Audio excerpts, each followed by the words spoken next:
चलो इस कॉन्सेप्ट को कामली क्लियर करते हैं।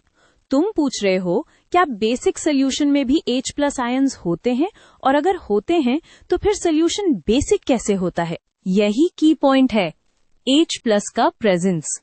हमको समझना है बेसिक होने का क्राइटेरियन क्या होता है।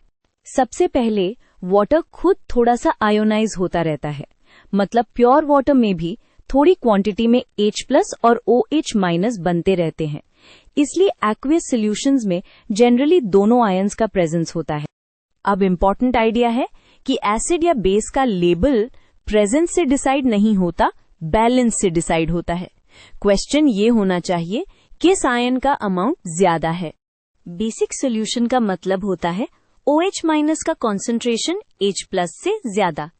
अगर OH- ज्यादा है तो सॉल्यूशन बेसिक बिहेव करेगा, चाहे थोड़ा H+ प्रेजेंट हो। बेसिक होने की कंडीशन यही है, OH- ज्यादा, H+ कम। अब ये भी सोचो, बेस सॉल्यूशन में H+ कम कैसे होता है? क्योंकि बेस या तो OH- प्रोवाइड करता है या H+ को कंज्यूम करता है। दोनों केसेस में H+ इफेक्टिवली रिड्यूस होता है। एग्जाम्पल के लिए, सोडियम हाइड्रोक्साइड वाटर में डिसॉल्व होकर डायरेक्टली OH- देता है।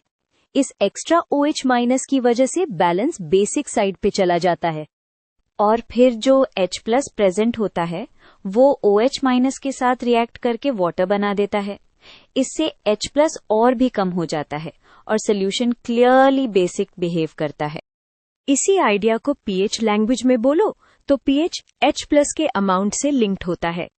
बेसिक सोल्यूशन में H+ छोटा होता है, इसीलिए pH 7 से बड़ा होता है। हाँ, बेसिक सॉल्यूशंस में भी H+ आयंस होते हैं, बिकॉज वाटर में इक्विलिब्रियम से थोड़ा H+ हमेशा होता है, बट वो अमाउंट OH- के कंपैरिजन में बहुत कम होता है, इसलिए सॉल्यूशन बेसिक होता है।